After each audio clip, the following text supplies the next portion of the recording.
Ha qancha so'm bo'pti bu? Assalomu alaykum. Qancha so'm bo'ldi bu? O 7,5. Nerdiki bu? Güneşiki. Urganchniki 7,5. 24'te gel. 24 324 ne yarım çıkardı. Bu da kepekni çol xaltasi. 70 değilse bana kebek. 70. 65 75. Şu tarzı aladı bari. Terazingiz Qancha so'm durib bo'ldi? qolgan bo'lsa kallasi ayni tarazini durib qolgan. 6300 so'm bo'ldi. Ha?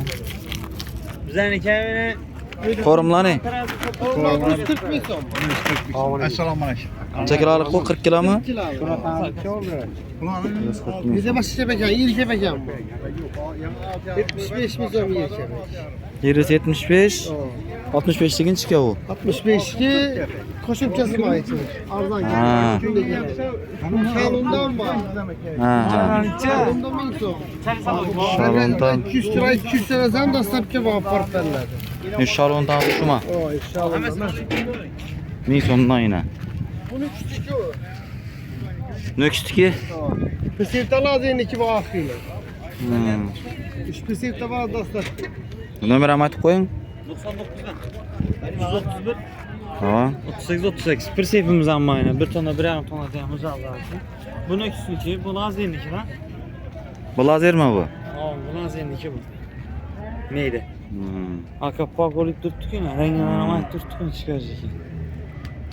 Buncha so'm ming so'mdanmi bu? Bu 1100 so'm. 1100? Optum boladan bo'lsa 1000 so'mdan da saf ketib beraman. Ağır optum boladan bo'lsa 900 da saf. Optum degandan chekilag'ading. Optum endi bir tonna bir yarım ton. Bir tonna ko'ch ot bermaydi. Bir yarım tonna bo'lsa boradi. Bir tonna 300. Şimdi paşa beklenadi. Bir Oldu, perse oldu. bitadi. Boradi na. Ondan bir ton 200 bir ton 300 lira düşmesi.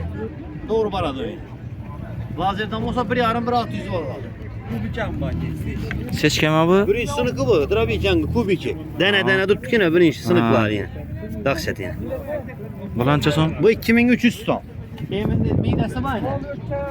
Şu aknozudan mı yani şu aknozu? Bu 2200 baradı.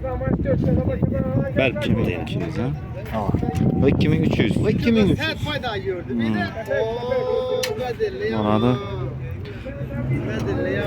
Kilometrler tilbet öyle. Ha, telefon nomeri yana bir aytib bering hali. 99 331 38 38 342 38 38 am bura öğresizler. Boradi yana. Telefon aytaverasizlar.